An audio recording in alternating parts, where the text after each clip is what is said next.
what I want to explore is this mindset through leverage. And what we know is what technology wants. And technology wants us to exploit new capabilities. What does that look like to exploit new capabilities? Well, we have seen this in the past. So we've had the companies that saw the microprocessor and then started creating what? IBM, Microsoft, Apple. Okay. And then we saw the companies that understood the internet, PayPal, Stripe, Amazon. So every time there's a new technology, there is a blue ocean of possibility. And great entrepreneurs do incredible things and exploit an enormous amount of value out of these blue oceans. And AI is no different. AI is another blue ocean. And I believe that we'll see very, very soon, well, we've already seen 10x agencies, we'll see the one-person unicorn. AI enables new business models. So we have all sorts of new possibilities. So one approach to AI, but I think it's also the one that is making us most worried, is this, oh my God, I have this new thing. There's all of these new possibilities. And in fact, we're feeling this pressure. So I have this new tech. Where is my brilliant unicorn idea? And what we have here is a typical blue ocean. It's high risk, high reward, and the odds are against you. How many companies had tried to sell stuff on the internet before Amazon? How many people had tried to do streaming video on the internet before YouTube? There's countless and countless stories of failures whenever there is a blue ocean. Now, what I want to say here is that if you have that brilliant idea and if you have that brilliant domain expertise, you should build an AI company. But know very well that most of the AI companies are already there. And if you want, you can look at the labs, OpenAI, Anthropic. Or you can even look behind the labs and look at NVIDIA, for instance. Or you can even look behind NVIDIA and look at TSMC that produces chips. So you can see that there is already a value chain and there is already a whole, let's say, agentic economy, only they don't create agents. They create the infrastructure for these agents. And so in this high risk, high reward, let me trace a parallel to YouTube, which is something that we know quite a lot about. So what happens on YouTube is that we are confronted with YouTube metrics. And let me give you here an example. So this is currently the gamified channel dashboard that YouTube wants me to look at. And they want me very, very closely to check a few metrics. Let's highlight this in a different color.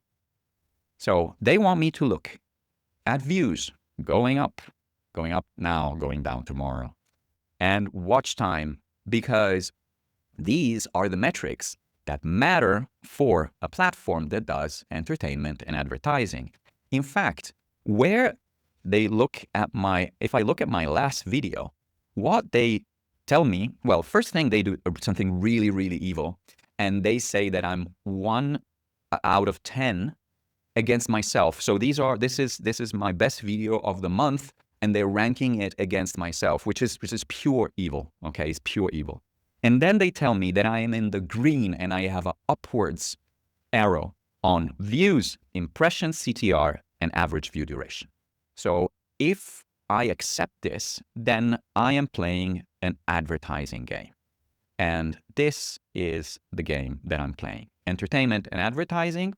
We know that it's possible because we all have in our feeds the leading influencer of the verticals that we're interested in. I'm interested in cars. I know all of the car influencers. And I know even that there's, within the car influencers, there's many different niches. And you might know the ones about bird watching and so on. And there is a chance to win at this game. It's pretty slim. It's pretty slim. And it's kind of low risk. There's no friction to start. And so if you accept this model where basically you can go on Reddit and there's a whole bunch of channels of subreddits where people just talk about how to get monetized, how to start making ad revenue. They've accepted this business model from YouTube. They accepted the gamification. And what happens when you get the views? Well, when you get the views, the money coming from the advertising is not enough to sustain you. So you are stuck with no business model. And this is what happens is that you start selling advertising within the video. So you have sponsored videos, and then you have courses, school groups, free groups, paid groups. Why do I know about these things? I've done all of them. Okay. Now, and I've done them when they were cool. Okay. I've done an online course over 10 years ago, 2014. I've done the school group 2.5 years ago when school was new and cool. So sorry for the humble brag. But right now, these are desperate measures from somebody who has two types of pressure. The first type of pressure is, how do I keep getting more views, more time spent? How do I get to play the Mr. Beast game? And at the same time, how do I monetize all of these views and all of this audience that I have? So I honestly believe there's a better way. Let's look at the YouTube version, and then let's look at the general version. Now, what I want to say here is, let's see if I can move this down. What if we were on YouTube, we brought our own metrics? Now, my channel is called Think with whoever, Matteo Cassese. Okay, so depth, reflection, resonance. These are the things that matter to me. So let's look at the dashboard again, but let's look at the dashboard with other eyes. So what do I see here? Oh, I see some metrics that are way more interesting, but they haven't been gamified. They're just presented here. I see 442 likes, and I see 119 comments. A lot of these are my replies, but let's say that this is 60 to 70 comments. Okay. And so if my metrics are reflections, thinking, interactions, brand, this is a really successful video. Not because it has views, impressions, and average view duration. Okay, easy to say when your video in, 2 weeks get almost 10,000 views. Let me show you some other examples. Now, this is a video that, just by the fact that this video is online, for me, it's a huge success. And it's a 2 hours, 8 minutes, 1 second video, first of all. And it's a long documentary of me working at the farm with my client, Sophie. And it has the grand total of 149 views. Now, is this a lot or little? Is this good or bad? This is great. It's more than one. And this video exists. And this video is on brand. And if the right person watches this video, they might become a client. And if the right person watches this video, and maybe this video already does it for them, that's even better. Another example.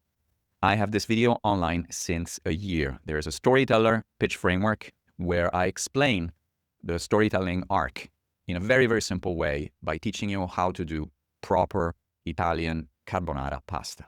Now, what's interesting about this video is not the number of views, not the average time spent, the watch time hours, anyway, 128 views. So some people would discard this video and say, well, didn't perform.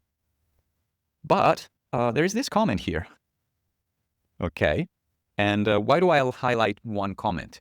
Because after this comment, Mr. Osman reached out to me and we started a coaching path. And this coaching path brought us to partner on a project. And now 1 year later, we're working together. So this is what happens if you have a technology and you apply your own leverage. Let's reveal this. You bring your own metrics. You bring your own business model. It's low risk and it's low pressure. If you create something and it's on brand, then it's good. Then if it resonates, it's even better. Do you need to get monetized? I don't. Will I? Probably I'll get monetized for the video that we just saw, or maybe for this one. And it's going to be ironic and it's going to be nice. Okay. I'm not saying that I don't like YouTube money. I'm not saying that you shouldn't play the game, but you can play the game differently. So let's look at the AI game, but in the column of what we don't do what technology wants, we do what we want. And that looks like not creating a company based on the possibilities of AI, but look at what AI can do for my company. And so the first thing that for me is important is, how do I speed up what I do? And I have created a little kind of CRM process for myself. Now, this CRM process is really just a research and drafting agent. So when I say research, it goes out, it knows what kind of conference I want to speak at, and then finds out who is the person selecting the speakers, and then I approve if that is a good target, and then I get directly into Gmail a draft of how I would reach out to that conference if I had spent the 30, 40 minutes to research them. And this happens in 2 to 3 minutes. I obviously check what the machine has done and so on. And this is speeding up one of my processes. The other thing I'm doing, for instance, is right now I created an SEO agent. Now, I'm trying to do the things that I know how to do, and I know how to do SEO. I actually want to plug a company here, and it's just because they do a great job, and I think everybody needs them in this SEO AI optimization, and they're called WordLift. Now, WordLift allows you to create something that is called a knowledge graph, and it's not within the scope of this video. But basically what I did is I took an agent and I coached it and I teached it everything it needs to know about semantic SEO, semantic GEO, and also all of the work that I've already done creating my own knowledge graph, my knowledge panel, and everything. And now this agent together with me is optimizing all of the pages in a time that, like before, I really literally didn't have the time to do this. I launched a new website, but I didn't even start with the SEO. And my question was, do I hire an SEO consultant to do this for me? Or do I do it myself, or do I do it with the agents? And I'm doing it with the agents. And so what happens here is that it's very low risk. I know my business. It's low reward in a way. I'm not going to create the next PayPal. Sorry. And I'm not disruptive. I'm not nearly changing much. I'm just doing more through my own leverage. And so I think to summarize what we covered here, but it's not even a summary, it's something I think more profound, is that it's either what the tech wants, which can be great, or what we want, and I think is slightly better. Because if we look at the consequences of this, what the technology wants is for us to go super high risk. And what I think what we want sometimes is high risk, but sometimes we don't have that risk tolerance. We might want to go low risk.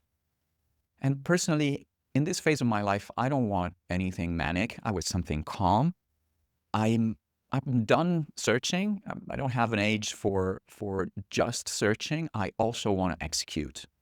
And I don't want to be controlled by an algorithm. I want to be in control. And if you're familiar with James P. Cars's work, Finite and Infinite Games, playing the game of the technology, playing somebody else's game, it's always boxed in. You're always like, these are the YouTube metrics. This is what you should follow. And instead, if you can play your own game, well, maybe this company and this offer, how it exists, it will not exist next year. But I have been at the game of being in work somehow for 30 years. I've been in the game of being a freelancing solopreneur for 15 years. Channels will change, technologies will change, but hopefully I'm going to be still enthusiastic and still going to be there. And what really changes is that you're asked by the external leverage tool, you're asked to perform from the outside, show your metrics, show how you can create in a blue ocean way, you can create something completely radically new. And instead, if you do it from the inside out, you can just be and know deeply who you are and therefore know what to do and how to do it with the new tools. So really, are you going to play their game or your game? Tell me which one you choose and maybe bring my metrics up. Tell me in the comments, and I think you're going to really love the video appearing here. Thank you.